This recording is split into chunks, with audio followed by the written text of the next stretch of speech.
కావ్య, రాజు వాళ్ళు అయితే వాళ్ళ రూమ్‌లో ఉంటారు. ఇంతలో అక్కడ ఉన్న కావ్య అయితే రాజు వైపు చూసి, "అవునండి. ఆ రోజు శోభనం రోజు నాకు ఏదో చెప్తానన్నారే! అది నాకు సరిగ్గా గుర్తులేదు. నాకు కొంచెం చెప్పండి. అప్పుడు చెప్పడం మానేశారు మీరు" అని చెప్పేసయితే అంటూ ఉంటుంది. ఆ మాటలు వినగానే అక్కడ ఉన్న రాజు అయితే ఒక్కసారిగా షాక్ అయిపోయి, "ఏంటి ఇప్పుడు దీనికి ఇది గుర్తొచ్చింది" అని చెప్పేసయితే అనుకుంటూ అటువైపుగా తిరిగి మెలికలు తిరిగిపోతూ ఉంటాడు. ఇంతలో అది చూసిన కావ్య అయితే, "ఏంటండి జడ అల్లినట్టు మీ మీ బాడీ మొత్తం అల్లుకుపోతుంది. ఎందుకు అలా తిరుగుతున్నారు? అన్ని మెలికలు తిరుగుతున్నారు. ఏంటో నాకు సరిగ్గా చెప్పండి" అని చెప్పేసయితే అడుగుతూ ఉంటుంది. ఆ మాటలకు అక్కడ ఉన్న రాజైతే అదా!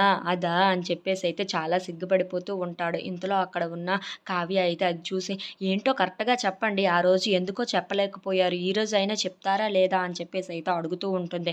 ఆ మాటలు వినగానే అక్కడ ఉన్న రాజైతే, "సరే, సరే ఈరోజు ఎలాగైనా నీకు చెప్తాను. అయితే నువ్వు కళ్ళు మూసుకోవాలి" అని చెప్పేసయితే అంటూ ఉంటాడు. ఆ మాటలు వినగానే అక్కడ ఉన్న కావ్య అయితే కళ్ళెందుకు మూసుకోవాలి అని చెప్పేసయితే అడుగుతూ ఉంటుంది. ఆ మాటలకు అక్కడ ఉన్న రాజైతే, "నీ కళ్ళల్లోకి కళ్ళు పెట్టి నేను చూడలేను. ఎందుకంటే నీ కళ్ళు కళ్ళకొండలాగా ఉంటాయి" అని చెప్పేసయితే అంటూ ఉంటాడు. ఆ మాటలు వినగానే అక్కడ ఉన్న కావ్య అయితే, "ఏం పోలికండి బాబు అది మందు తాగిన మత్తులో ఉన్నోళ్ళు మాట్లాడినట్టు మాట్లాడుతున్నారు. ఛీ" అని చెప్పేసయితే అంటూ ఉంటుంది.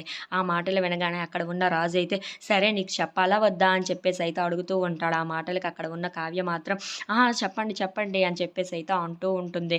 ఆ మాటలకు అక్కడ ఉన్న రాజైతే, "సరే నువ్వు కళ్ళు మూసుకో నేను చెప్తాను" అని చెప్పేసయితే అంటూ ఉంటాడు. ఇంతలో అక్కడ ఉన్న కావ్య అయితే, "సరే, సరే నేను కళ్ళు మూసుకుంటున్నాను. చెప్పండి, చెప్పండి" అని చెప్పేసయితే అంటూ ఉంటుంది. "ఆ! లేదు నువ్వు చూస్తున్నావని నాకు అర్థమైంది. నువ్వు కళ్ళు మూసుకో గట్టిగా" అని చెప్పేసయితే అంటూ ఉంటాడు. ఆ మాటలకి అక్కడ ఉన్న కావ్య అయితే కళ్ళు మూసుకుంటూ ఉంటుంది. ఇంతలో అక్కడ ఉన్న రాజు మాత్రం కావ్యని చూస్తూ అలా ఉండిపోతూ